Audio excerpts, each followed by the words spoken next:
going on, everybody? Welcome to the Liberty Lounge. My name is Jamie Cherio. I'm here with the founder of Liberty Networking, Mr. Jimmy Sorrells. Liberty Networking, it grows businesses by connecting entrepreneurs that promote liberty and operate with integrity. And here in the Liberty Lounge, we get a chance to talk to a bunch of our members about their stories, what they do, what they're passionate about, and we're super excited for our special guest today. Jimmy, just real quick, as always, tell us a little bit about Liberty Networking and who this is for. Yeah, so Liberty Networking is connecting like-minded patriot entrepreneurs and professional salespeople. So our core values are liberty and integrity, and our core focus is building authentic, long-term relationships. Awesome. Well, we're excited to introduce our special guest, Mr. Rick Cross. How we doing, Rick? Good. Thank you. Awesome. Well. Thank you so much for coming in. Thank you. So you tell us just a little bit about you and Acorn Global Advance. Okay. I was a pastor in Colorado and South Carolina for 32 years, and the Lord opened up a door for us to work with entrepreneurs, to network entrepreneurs with global gospel projects. So basically, an acorn is something that's small and can bring awe as it grows. And we're looking for people. We encourage people to start businesses and start networking and let the awe come from what God can do in opening up their view of all that God's at work at. So we connect people with gospel projects around the world. Awesome. I'm excited to dig a little bit more into that and kind of learn a little bit more about how that works. How did we get here? Tell us a little bit about your story, your journey, your childhood a little bit. How'd you get here? So, I was born in California. We lived all over the country. Dad was in sales and marketing for Frito-Lay. And so we lived all over California, then Dallas and Chicago and Toronto and Atlanta, and ended up going to school in Greenville, South Carolina. Then went to the West and pastored a church for 27 years as youth pastor, then pastor. During that time, I got engaged in international travel and seeing what God's doing around the world, as well as I wrote a dissertation on corporate prayer, God's people praying together. And as I was traveling, I realized that the rest of the world, most of the rest of the world by default prays together. Americans pray personally by default.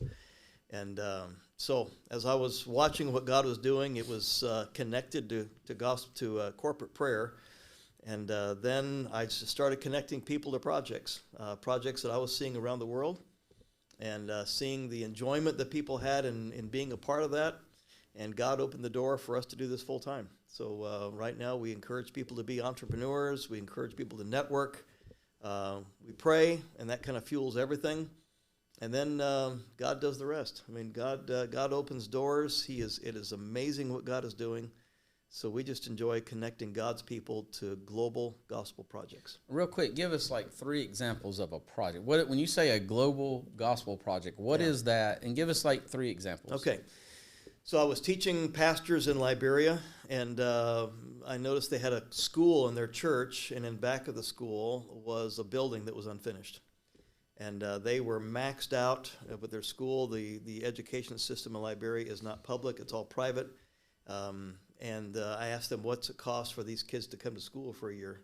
And they said $40 for the year. Wow. And they said, we use this as an evangelistic endeavor, and we're out of room. So I started talking to business people, and we ended up finishing their building and finding families that enjoyed sponsoring kids. So that was a project in Liberia. We've got a project in Zambia. That fella that's just gifted at he's a pastor, but he's also a chicken farmer.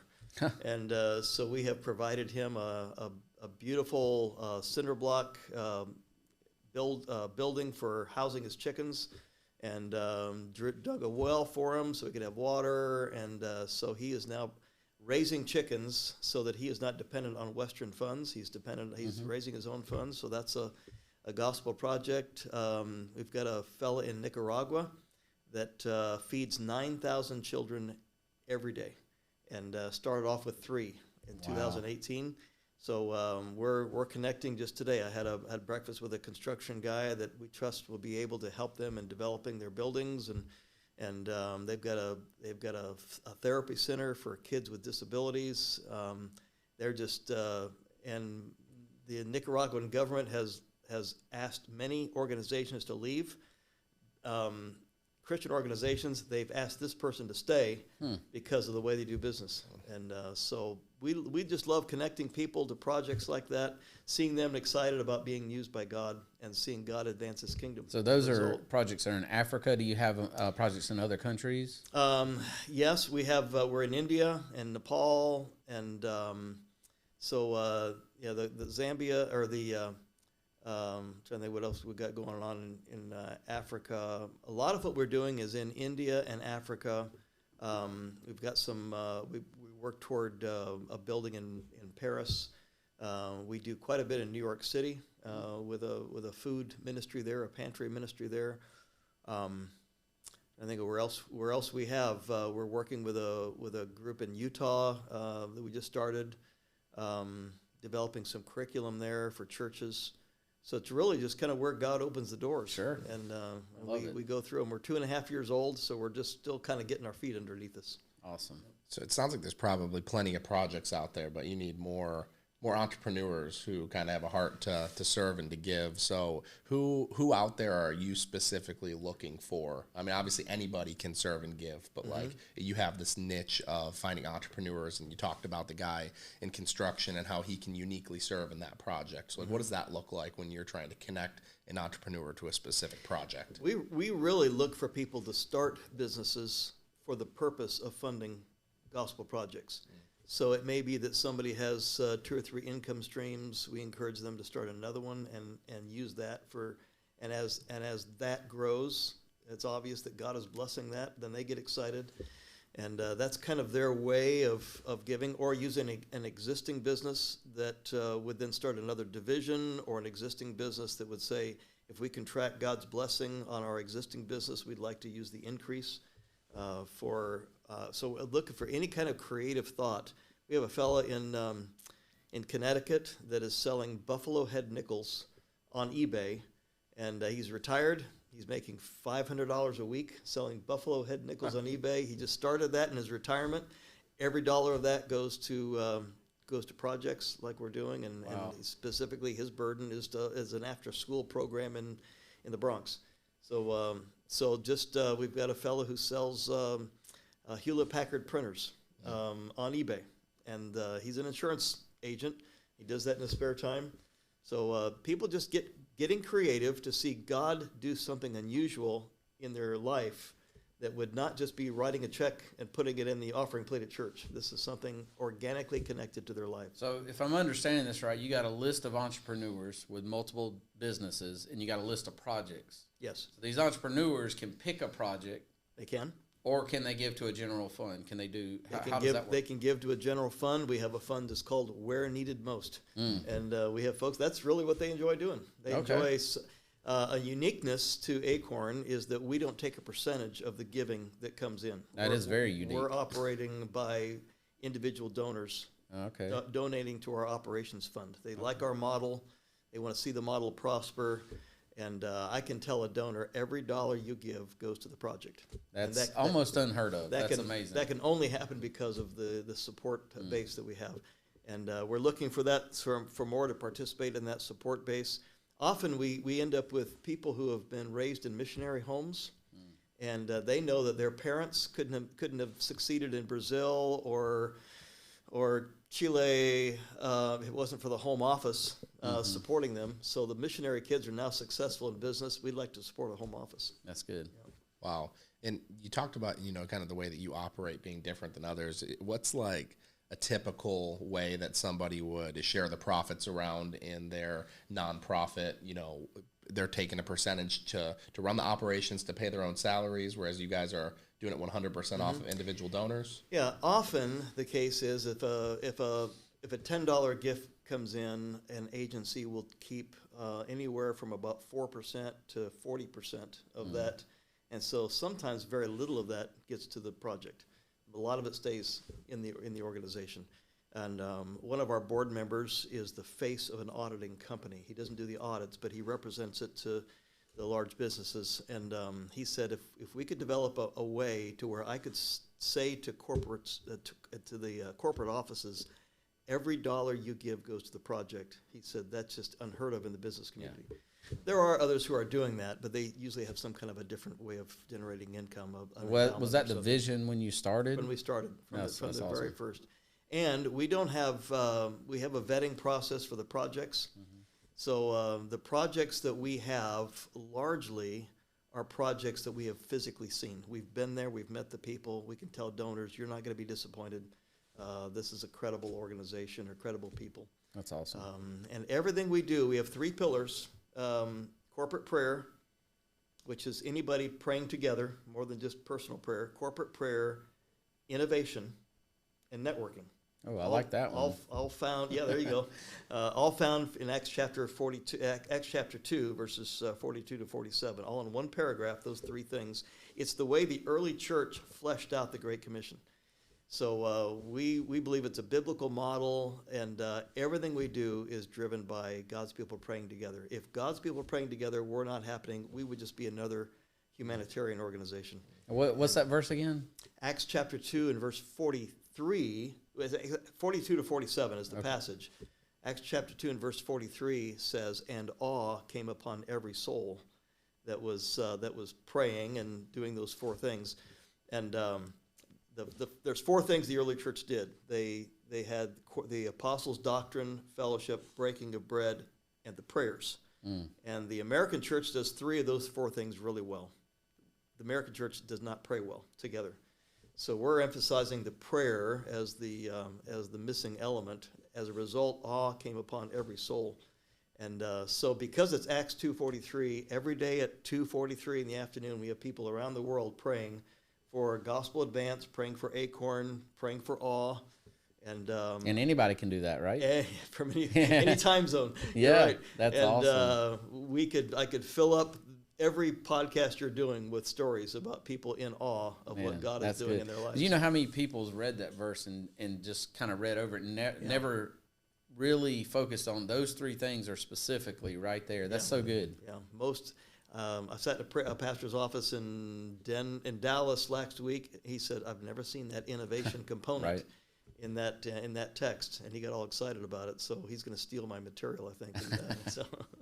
Well, it's God's material. Yeah, it is God's material. It absolutely is. Yep. So let's change gears here just a little bit. I'm sure that along this journey, I mean, a few decades of being a pastor, being in the work that you've been in, being an entrepreneur, working with entrepreneurs, you've seen your fair share of struggles, you've helped others through their fair share of struggles, and I'm sure, just from the previous segment we've done, prayer was probably a huge part of it. But, talk to us about maybe a specific struggle and maybe a lesson that was learned, something that almost was a stopping point for you in this journey. I am the eternal optimist, so I don't have very many stopping points. Every stopping point is an opportunity of seeing God work. I think some of it would probably have to do with just how we started. So we ended up I was in a pastoral ministry, and it was obvious that God was making a change, and yet we didn't have anything to go to. So the salary was going to stop, the responsibilities were going to stop. And it was just God. It was God doing the stopping. But what do we do next? Yeah. And long story short, is I went to Northeast India and Myanmar with a friend. On the way back, he said, "I have never been this fulfilled in my life." He was teaching. He was using his skills in teaching, and he said, "How do we do this on a regular basis?" So he became the chairman of our board.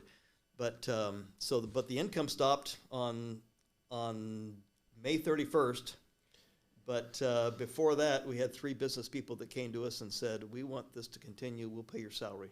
Wow. So what appeared to be a stopping point became a starting point, and we just overnight we changed gears. It's almost like God had a plan. Almost like that, absolutely. Yeah. I think a lot of our listeners can relate to that because a lot of them they're leaving jobs to go and start their business. Sure. And I mean, that's kind of a scary jump. What advice might you have for somebody there who they don't see the whole staircase. They just see the next step.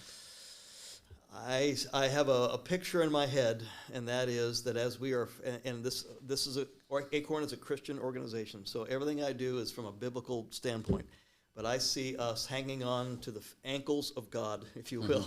And as God steps, we step. So this is not, but it is a risk. It's, we ask missionaries to take a risk to go to a field where they may even lose their lives on the field. Why can't we take risks on this side of life to get them there or to support them while they are there? So the entrepreneurial journey is a risk-taking endeavor, but as God is in it, He provides. He opens the doors, and we look back and we say, we were so scared, but look what God has done. Look what God has done. And so I love to see that in parents, because the kids are going, wow, this is like real life Christianity, right, instead of just we go to church on Sunday because it's 11 o'clock.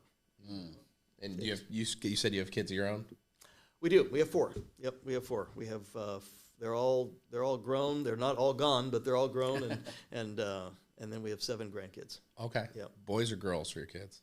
We have 2 what we call older girls, and then 2 younger boys. Okay. So the boys are still at home, and we love having adult kids at home. We just absolutely love it. And then the 2 girls have, one has 5, one has 2 children. So we have 7 grandkids. That's amazing. I got 2 little boys myself. One is 2, and the other one's about to turn 1. So cool. we got our yeah. hands full right now. You sure do. Absolutely. And none of your kids have been to jail or anything? Yeah. Okay. Not yet. Okay. Not yet. Any advice for how I can raise some boys and turn them into men, Christian men? You got to set the right example in front of them. And I have a godly dad that set the example of even business acumen and hustle. But he loves the Lord, and he's been a faithful follower of Jesus for all of his life, ever since he trusted Christ as Savior. And I think there's no more important factor in the kids' lives than their parents, and specifically their dad.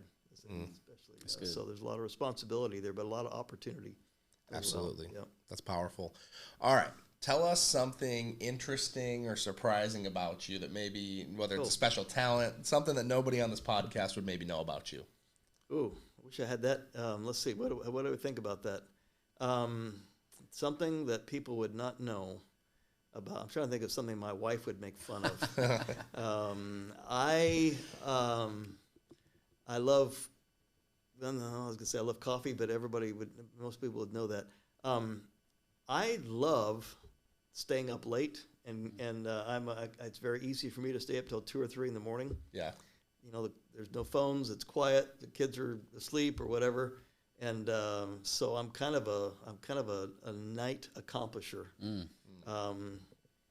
And then I guess I've been to most continents in the world, but I've never been to Antarctica. Oh, wow. And you got one planned? I don't have any connections in Antarctica. Anybody got a connection in Antarctica? So I know some missionaries that used to live there years ago. Yeah. But How many countries have you been to? Oh, I have no idea. I fill up passports, and then I have to get a new passport. Wow. So I don't have it. I've never counted. What is one of your favorite countries that maybe is less well known to most people in Western culture, where you say, like, this is one of my favorite places I've been? Most of them anymore in our global smallness are known, but I would say maybe not well known for its beauty or whatever you love about it. I would say lately my favorite has been Thailand. Okay. I'm just incredibly intrigued by the people and the culture of Thailand. nice. Anywhere Southeast Asia is just, it seems like it's a gold mine of opportunity for gospel advance as well as business. There's a lot of businesses that are relocating to Southeast Asia. There's Really? something attractive there, and I don't know if it's the tax structure or I don't know, but there's a lot of people that are doing that. Singapore is huge in that area. What's the weirdest thing you've eaten while traveling? Weirdest thing I've eaten. Probably, I think I was in Zambia, and I had dried earthworms. Okay. And then the same meal, they used albino pumpkin leaves as their salad. Interesting. Yeah, that was interesting. And it was really good. It was just very thick. Yeah. But, Okay. Nice. So, yeah, I could go down. It's sometimes for Westerners, it's hard to eat fish when their eyeballs are staring at you because they cook the whole fish in front of you. But I think I could do the earthworms as long as they're dried. they were dried and somewhat salty, so that was helpful. Yeah, there you go. I could handle that. Yeah. Awesome. All right, so Liberty Networking, obviously, that's kind of how we are all connected here. How did you find out about Liberty Networking? How did you end up, associated with this organization? So a friend of mine, Mike Bowman, has an insurance agency. He's a partner in Jones Insurance Company in Travelers Rest, South Carolina. And we were at lunch, I think, and we were talking about networking. And I have a kind of a family connection to Mike. Mike was going to be a sub at a Liberty Networking meeting, and he said, "Why don't you come with me?" So when I saw, I'd never ever been to a networking meeting in my life. Wow. So pastors don't do that a lot. So and I just saw the way these guys connected. It was kind of a family, and they were really out to help each other. And I just never stopped coming. And I met Jimmy, and even after meeting Jimmy, I still came. He's still here. Yes. But and really, that was engaging because I saw Jimmy as a networker. Jimmy's like extraordinary networker, and he set me up with several people. And I just thought, this is a really engaging group of people, and it has grown to where we're now in a different location, and because we've outgrown our room, and there is just something very special about I will call it faith-friendly people networking. Yeah, like-minded. Like-minded, yeah, absolutely. Obviously, when you came into the group, you didn't know anybody, and you had to network. You had to work the network. What kind of tip could you give somebody who's maybe coming in for the first time? They don't know anybody. They're coming to their first meeting. They're coming to their first social. What kind of tip would you give them to get the most out of this? I would say don't be afraid to push yourselves on other people because they're wanting you to do that. Don't be afraid to ask for help. Don't be afraid to just almost be assertive. And I'll tell a little story about that. So, and I think about this often. So when I first started in nonprofit and trying to raise money for a nonprofit, I had a businessman tell me, you're sitting on one side of the table thinking, how am I going to ask this person for money? And it's eating you up. But I'm sitting on the other side thinking, when's he going to get to it? and I think about that a lot, even in networking. Good. I'm thinking these people want to help. They just need to have the ask. They just need to have, how do I help you? And so don't be afraid to be assertive. That's really good. I love that. Any tips that you could give, Jimmy? I'm not sure.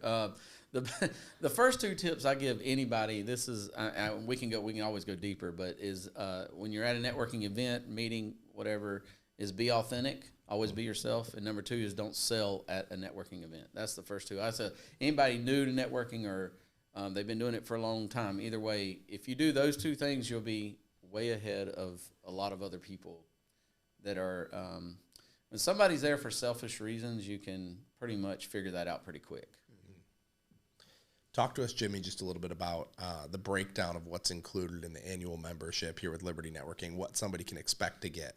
Yeah, so in the membership, it is you're a member of a specific chapter, which is exclusive to one industry for that chapter. So, for example, one nonprofit, one chiropractor, financial advisor. And what you're doing is building relationships with those people and meeting with them on a regular basis, and that keeps you top of mind. And when they know somebody that needs your goods or services, then they're giving you that referral, but you have to reciprocate. So, number one, you have your specific chapter that you're a member of, but you also have access to the entire network. As a member, you can visit other chapters unlimited. You can also go to the socials that we host once a month where they're fun. They're a different one in a different location, and we support a different nonprofit every month with that. You also have access to the entire directory. So no matter where you live, if you're, you can do business anywhere and there's people in other places, you can reach out to those people and connect with them. How many members do we have in the directory? There's around about 150 right now. It's constantly changing, different things going on. But it's right now, the goal currently is to have 300 members in the upstate, not counting chapters outside of the upstate of South Carolina. That's phenomenal. So Rick, obviously, getting involved in networking group, people, they hear, oh, there's an annual membership. It's not just free to be a part of it. It's $400 for the year. And, we did a podcast the other day and it was like, someone said it's only $400, and I was like, you know, some people say it's $400. It's only $400. Like what it's worth, you know, versus what it costs. You know, how could you speak to that? Like what could this be worth to someone versus the very small cost? If you're talking about ROI, you're talking about this is a golden opportunity, because yes, there may be an upfront cost to that, but over the course of the year for that, that's gonna pay for itself. So it may be an upfront hard pill to swallow, but eventually it's going to come back and be a great blessing. Even if you think of it as, and I don't know, you know, even if you think of it as entertainment. I mean, if we're going out to eat, or we're buying movie tickets or concert tickets or something, it doesn't take long to add up to $400. And what you're getting is a enjoyment of meeting with others, opportunity to see things grow, but then opportunities to see their things grow as well is very fulfilling. And I will say that having the dues, the reason is that you got to have people have to have skin in the game. And I kind of learned this the hard way when I got started. I wasn't charging anything, and then I had to raise it to $400. And I've gotten better quality people that are coming into, because I don't want to just fill a seat. We want people that need to be there and want to be there. But also on the flip side, like I talked to a guy in Georgia. He's in another network organization. He's paying $2,380 to be a member of one chapter there. And I'm just like, when people, if they got if $400 is too much, then maybe it's just not the right fit for them at this time. Yeah. You know? And I mean, ROI, it can also be more than monetary. You know, it could be, you know, I moved here from Oregon, and I didn't know a soul in the world. And, you know, I was introduced to Jimmy, and, you know, here I am. And now I've got dozens of, you know, new friends and, you know, brothers and sisters in Christ. You know, that ROI is absolutely unlimited. And obviously, you know, there's been some pretty big business partnerships and deals that have taken place, and maybe they haven't happened in the first meeting. Right. Maybe it happened a year and a half down the road for somebody. But when you talk about ROI, how can you even, you know, quantify that? Yeah. Because you have no idea what's coming from a relationship. Absolutely. You know, anything can come from a relationship. relationship. Obviously you want referrals and that, but connections is a huge part of it. You know, you don't want to overlook that. And yes, the culture, the structure, all that is set up, but I cannot do the work for you in building those relationships. And that, I think that's what you were attesting to, is like you had to go and meet with these people and get to know them, and things started to happen and grow from there. But it didn't happen just because you showed up. Right. Yeah, there is some farming, some gardening involved before the harvest, but there is fruit that comes from it. For sure. Yeah, I heard this old saying. It was, you can, what was it? You can hunt or you can farm. One will feed you faster and one will feed you longer. And I mean, you can go out and you can get a deal and you can bring some meat home on your shoulder, but like cultivating those relationships, you know, that's where the harvest is going to come. Sure. So I love that. So I'd love to kind of end on you kind of just getting a chance to plug yourself, your business, your organization, how people can find out about you, how they can get involved, and where they can go to get involved. Yeah. So here's a thought. Acorn Global Advance is at acornglobal.org. And an intriguing thing is that a lot of what we do has to do with corporate prayer. God's people praying together, which to many people is so nondescript and have really very little idea what to do with that.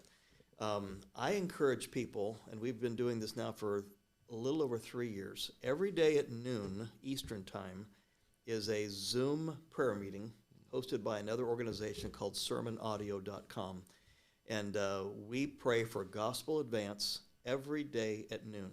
And it has become kind of a school of prayer. It's not praying for grandma's bunions and Joe's warts and this kind of thing. It's praying for the advance of the gospel through revival or awakening. And as we focus on corporate prayer, God opens the doors to other things. It is miraculous. It is amazing. I have a son who's a videographer, and he says, "Dad, these are boat stories." This is what he calls them. So in the Gospels, the disciples were on the Sea of Galilee in the boat with Jesus. The winds and the waves came, and the Lord said, "Peace, be still." and the winds and the waves calmed, and the disciples said, "What manner of man is this, that even the winds and the waves obey him?" So they were in awe of what God, but they had to communicate with Christ for that to happen. As we communicate with Jesus, he says, "Ask, you have not because you ask not." So as God's people are praying together, God opens the doors, and it's amazing. So Acorn Global Advance is about praying together, innovating together, networking together to advance the gospel. And everybody is in awe. If somebody connects somebody with somebody else, they're in awe that connection happened. If somebody starts a business and God blesses it exponentially, they're excited. And then it all comes back to the wind and the sails being God's people's praying together. So Acorn Global Advance, acornglobal.org. So if somebody's listening to this right now and they feel like they could be one of those entrepreneurs who just is feeling called to be able to, connect to one of your projects, do they just go to your website and put in an inquiry? Can they reach out to you directly? They can do that. They can go to info@acornglobal.org. Right now, we're actually not only developing a growing community of entrepreneurs, but we're developing a growing community of coaches that can coach somebody from the ground up how to start a business, and how to make a business profitable, or how to rescue a business, and it works. I mean, even to the point of one of the things we're doing is called Grace Businessing, and where we build a prayer team around a business, praying for God's blessing on that. And I had a man here recently produce a video for his prayer team, and he said, from the time we started praying, my business now has expanded 4 times. Wow. As a result of, he says, keep these people praying.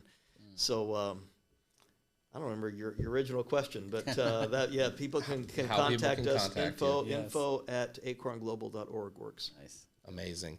All right, everybody, thank you so much for listening. We will be on here next time with another entrepreneur, another person who is excited and passionate about what they do, teaching us about networking and their stories, and we can't wait to see you next time. Everybody have a great day, and we'll talk to you soon.